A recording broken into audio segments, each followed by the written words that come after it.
అప్పుడప్పుడు కాళ్ళు చేతుల్లో తిమ్మిర్లు రావటం మనకు అనుభవమే.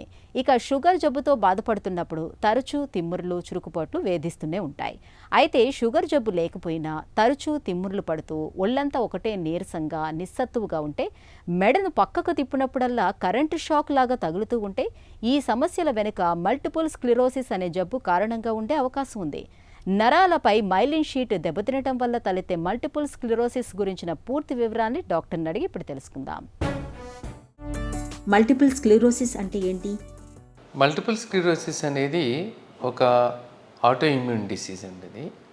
సో జనరల్గా ఇక్కడ ఏం జరుగుతుందంటే నర్వ్స్ మీద ఉన్న కోటింగ్ ఉంటుంది, దాన్ని మనం మైలిన్ షీత్ అంటాం. ఈ మైలిన్ షీత్ కొన్ని ప్రత్యేక పరిస్థితుల్లో అంటే కొన్ని రకాల ప్రాబ్లమ్స్ వచ్చినప్పుడు, అంటే ఉదాహరణకి ఏదన్నా అంటే ఇదిమిద్దంగా కారణం తెలియకపోయినా యాంటీబాడీస్ డెవలప్ అయినప్పుడు బాడీలో ఆ యాంటీబాడీస్ మన ఓన్ మైలిన్ షీట్ని, మన ఓన్ నర్వ్స్ మీద ఉన్న మైలిన్ షీట్ని అటాక్ చేయటం మూలాన ఈ నర్వ్ సిగ్నల్స్ సరిగ్గా పాస్ అవ్వకపోవటం మూలాన మనిషిలో నర్వ్స్, బ్రెయిన్, స్పైనల్ కార్డ్ ఎక్కడైనా ఎఫెక్ట్ అవ్వచ్చు అన్నమాట. ఇలా జరిగినప్పుడు కోఆర్డినేషన్ దెబ్బతినటం మూలాన వీళ్ళకి వివిధ లక్షణాలతో వస్తూ ఉంటారు.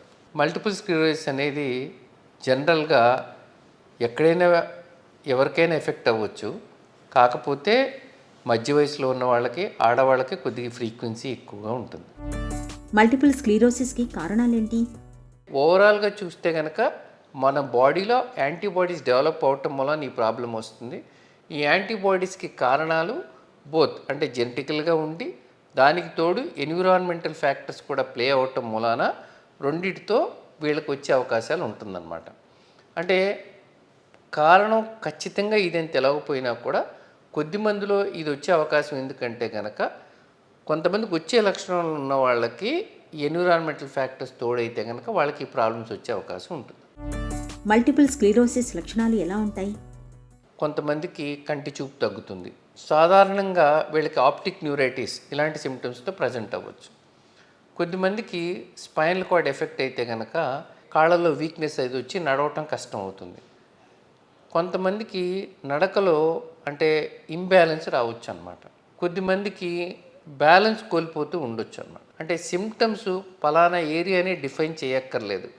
కొద్దిమందికి డిఫరెంట్ ఏరియాస్లో ఎఫెక్ట్ అయినప్పుడు వాళ్ళకి సిమ్టమ్స్ రావచ్చు అన్నమాట.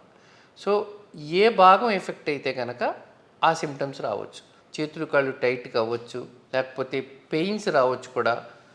అండ్ ఇంకోటి ఏంటంటే మల్టిపుల్ స్క్లిరోసిస్లో చాలామందికి ఫిటిగబిలిటీ అంటే ఊరికి అలసట రావటం లాంటిది, నీరసం లాంటిది రావటం లాంటిది కూడా ఇలాంటి లక్షణాలుగా మనం చెప్పుకోవచ్చు. మల్టిపుల్ స్క్లిరోసిస్ ఎన్ని రకాలుగా ఉంటుంది? మల్టిపుల్ స్క్లిరోసిస్ ముఖ్యంగా మనం చూస్తే 3 నుంచి 4 రకాలుగా ఉంటుంది. అంటే ఖచ్చితంగా చెప్పగలిగేది ఏంటంటే కనుక రిలాప్సింగ్ అండ్ రెమిటింగ్, రెండవది ప్రైమరీ ప్రోగ్రెసివ్, సెకండరీ ప్రోగ్రెసివ్, నాలుగవది కొంతమంది పెరాక్సిమల్ అని కూడా చెప్తూ ఉంటారు. సో దీంట్లో మనం ముఖ్యంగా చూస్తే అన్నిటికంటే కామన్ రిలాప్సింగ్ అండ్ రెమిటింగ్. అంటే వీళ్ళకి సడన్గా లక్షణాలు వచ్చి తగ్గిపోవచ్చు. నెక్స్ట్ ప్రైమరీ ప్రోగ్రెసివ్ అంటే కొద్దిమందికి స్టార్టింగ్ నుంచే సిమ్టమ్స్ డెవలప్ అయ్యి అది నిదానంగా పెరుగుతూ ఉంటుంది. అంటే ఫస్ట్ మొదలైనప్పటి నుంచే ప్రోగ్రెస్ అవ్వచ్చు, అందుకనే దాన్ని మనం ప్రైమరీ ప్రోగ్రెసివ్ అంటాం. నెక్స్ట్ సెకండరీ ప్రోగ్రెసివ్ అంటే ఇందాక మనం అనుకున్నట్లు రిలాప్సింగ్ రెమిటింగ్ అంటే వచ్చి తగ్గిపోయే లక్షణాలు ఉన్న వాళ్ళకి కొద్ది కాలం వచ్చి తగ్గిపోయి అంటే ఎంతో కొంత మళ్ళీ బేస్ లైన్ మీద కొద్దిగా వాళ్ళకి డెఫిషిట్స్ ఉన్నా కూడా అది ఏమవుతుందంటే కొద్ది కాలానికి ఆ రిలాప్సింగ్ రెమిటింగ్ అలా స్లోగా తగ్గకుండా పెరుగుకుంటూ వెళ్ళొచ్చు అనమాట. దాన్ని మనం సెకండరీ ప్రోగ్రెసివ్ అంటాం అన్నమాట. సో నాలుగోది కొంతమంది పెరాక్సిమల్ రకం అని చెప్తారు, అంటే తరచూ సిమ్టమ్స్ సడన్గా వచ్చి తగ్గటం లాంటిది అనమాట. మల్టిపుల్ స్క్లిరోసిస్ని ఎలా నిర్ధారిస్తారు? మల్టిపుల్ స్క్లిరోసిస్ అనేది మనం ఎప్పుడు కూడా ఒక పేషెంట్ కొన్ని లక్షణాలతో వచ్చినప్పుడు మనం వీళ్ళకి క్లినికల్గా ఎగ్జామిన్ చేసి సరైన ఇన్వెస్టిగేషన్ చేయాల్సిన అవసరం ఉంటుంది. దీంట్లో ముఖ్యంగా రోల్ ప్లే చేసేది ఎంఆర్ఐ స్కాన్.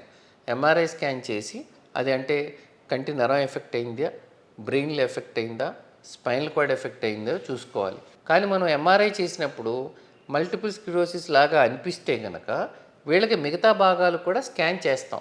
ఎందుకంటే కనుక సైలెంట్గా వచ్చి పోయిందేమోనని, లేకపోతే కనుక అంటే దీంతోపాటు అంటే ఇప్పుడు సిమ్టమ్ లేకుండా కూడా ఏమైనా వచ్చిందేమోనని చెప్పి, లేకపోతే పాతవి కూడా ఇదివరకు ఏమైనా వచ్చినాయి అని చెప్పి దాన్ని బట్టి మనం నిర్ధారణ చేస్తాం.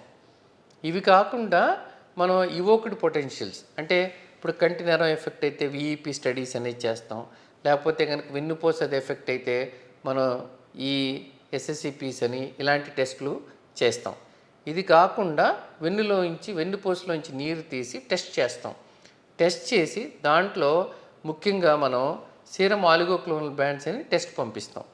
ఇవే కాకుండా మిగతా టెస్టులు కూడా ఎందుకు పంపిస్తామంటే మల్టిపుల్ స్క్లిరోసిస్ లాగా అనిపించే వ్యాధులను కూడా మనం ఎక్స్క్లూడ్ చేసుకోవాలి కాబట్టి ఆ టెస్టులు కూడా చేసి దాన్ని వ్యాధిని నిర్ధారణిస్తాం అన్నమాట.